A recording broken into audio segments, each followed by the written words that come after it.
Yawning helps regulate brain temperature by increasing blood flow and oxygen intake. Increased blood flow and oxygen intake during yawning aid in cooling down an overheated brain. Yawning initiates a physiological response that brings cooler air into the body, helping maintain optimal cognitive function.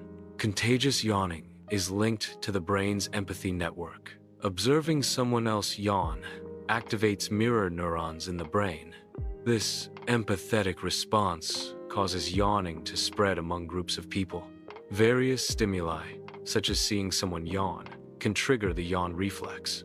These triggers activate neural pathways linked to imitation and social mirroring. The yawn reflex demonstrates the power of suggestion and social cues.